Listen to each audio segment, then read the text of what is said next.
ngayon po, magkano na ulit ang minimum wage natin? Kasi sa nakikita ko ngayon, meron dito sa NCR, may nag-file ng 505 pesos na dagdag sa sweldo. 695 Oo. ngayon So, ang kung- ang present no Oh. after the 50 pesos na increase itong nagdaan. Oo. So kung 695 ito, Attorney Sara, at may mga humihiling ng 505 pesos na increase, posible po bang maibigay yun sa kanila, ma'am?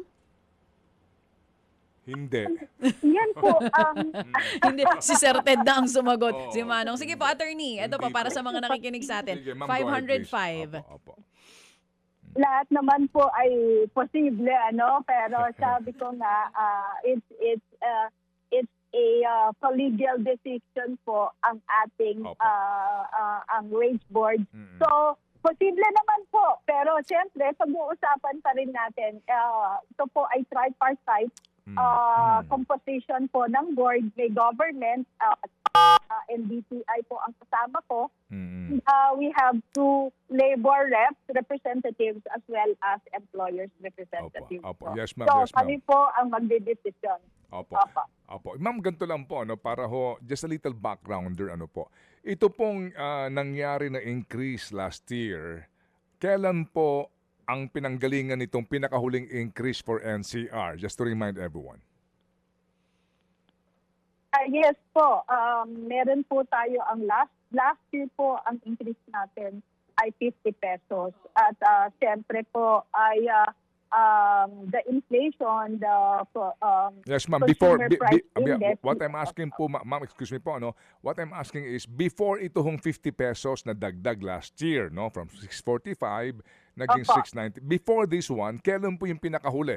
Kasi po, if we recall, hindi ho ba mismo ang Pangulo na po nagsabi niyan dati sa speech niya, di ba? Na panahon na para mag-review. So para lang ho natin malaman ang pinanggalingan po nitong pinakahuli na inyo pong desisyon Okay. bago po kayo mag 50 pesos, kailan po yung pinakahuling umento that time po? 2024 po nag-increase na rin po kami, and 2023. Actually, every year po since 2023, nag-increase na po Ayan. kami. At Opo.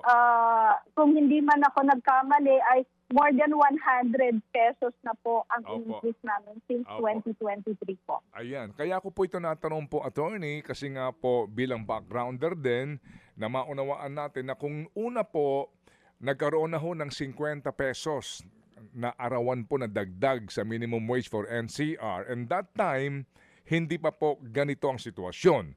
So, ang aming inaasahan sa mga manggagawa siguro na alangan naman ngayon hindi nyo kami pagbigyan o kaya mas maliit pa sa 50 ang ibibigay nyo sa amin. That's the point, ma'am. Opo.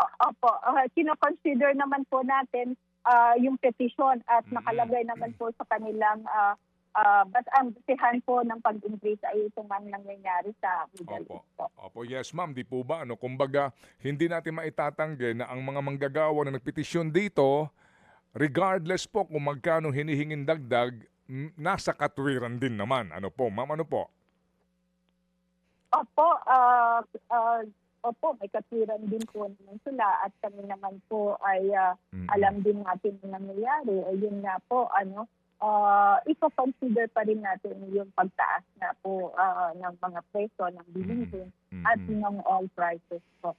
Mga kapatid, para sa iba pang mga balita at impormasyon, sundan niyo po kami sa X, Instagram, Facebook at syempre sa TikTok, True Network PH. Mag-subscribe din po kayo sa aming YouTube channel, True Network. May website din po tayo, truenetwork.ph, at pwede niyo rin po kaming mapanood sa Channel 19 ng aming True FM TV. Lagi pa rin makinig sa radyo dito po sa 105.9 True FM dahil dito, laging true sa'yo, kapatid. Ito tayo sa